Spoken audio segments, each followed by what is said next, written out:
I learned early how to be useful. Useful people don't take up much space. They don't ask for credit. They anticipate needs before they're spoken aloud and feel a quiet pride when the machine keeps running because of them. Useful people become indispensable and then invisible. At home, that role belonged to me long before I had words for it. My older brother, Mark, was the loud one, the visionary, the risk-taker. When he talked, my parents leaned in. When I talked, they nodded while looking past me, already thinking about the next thing Mark would say. It wasn't cruelty, it was gravity. Everything in our family orbited him. When Mark started his first business, an event logistics company, my parents refinanced their house. I co-signed the loan because my credit was better. When he missed payments, I covered them. When he needed contracts reviewed, I did it at night after my own workday ended. When he needed someone to just sit in on client calls, I joined quietly, took notes, followed up, smoothed tensions. I told myself this was what families did. By the time the company stabilized, I had already built a second, quieter career inside it. Officially, I was operations support. Unofficially, I was the one who knew where every process broke, every vendor padded invoices, every client clause could bite us later. I kept spreadsheets because chaos annoyed me. I saved emails because patterns fascinated me. I documented decisions because I hated confusion. Mark called it being helpful. "You're so good at this stuff," he'd say, clapping me on the shoulder. "I don't know how you keep all of it straight." I smiled. I always smiled. When the company grew large enough to hire HR, finance, and legal consultants, I trained them. When Mark hired his wife Claire as culture director, I made space for her opinions, even when they contradicted data. When she asked me to stay late to redo reports so her presentation looked better, I stayed. I didn't notice when my own job title stopped changing. Years passed.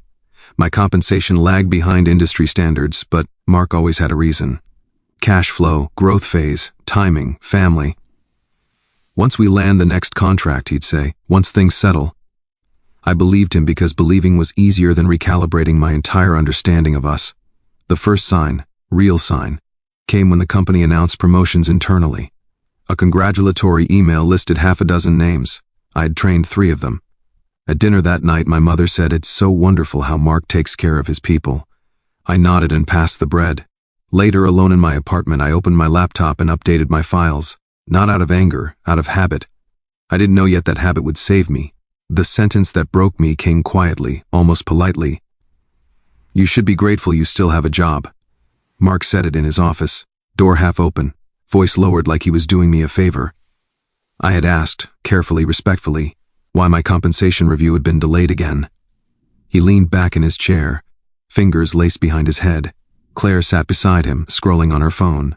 "You don't bring in revenue," he continued. "You support, and support roles are flexible, like my time, like my loyalty, like my worth."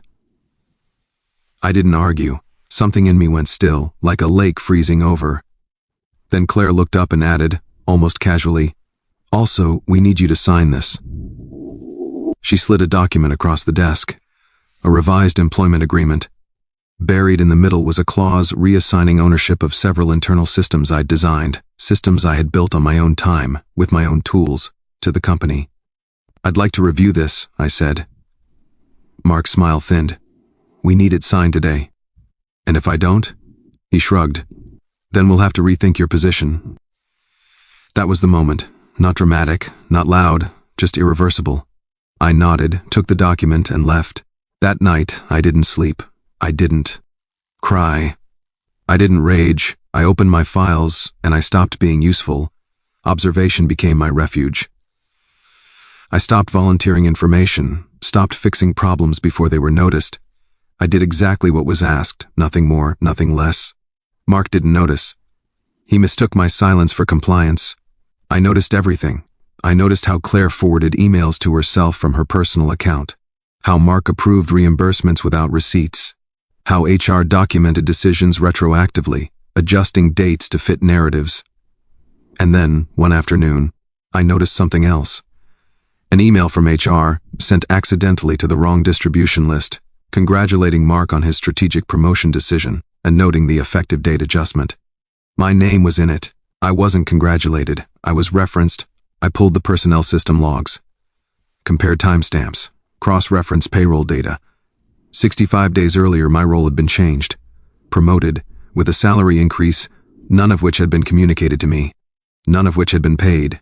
Instead, the difference had been absorbed into operational savings. I printed everything. I didn't confront them. I didn't hint. I waited.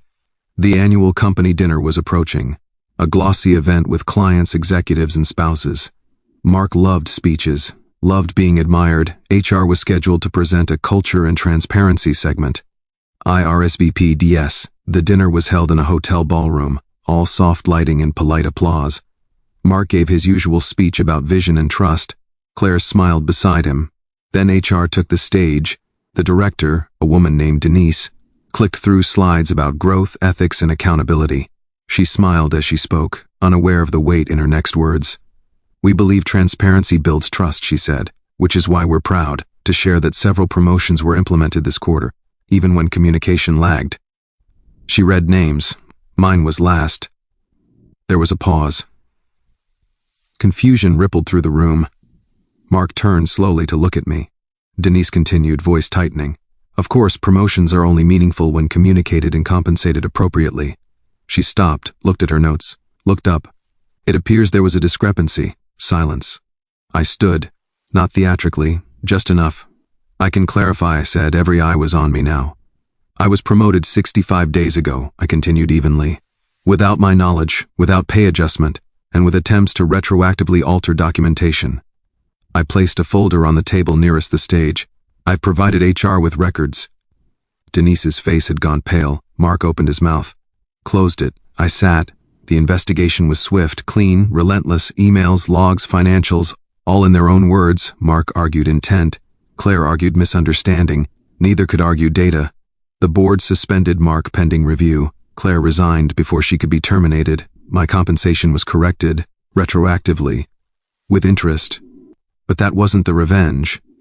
The revenge was watching them realize they had built their downfall themselves, brick by documented brick, assuming I'd always clean up after them. I don't work there anymore.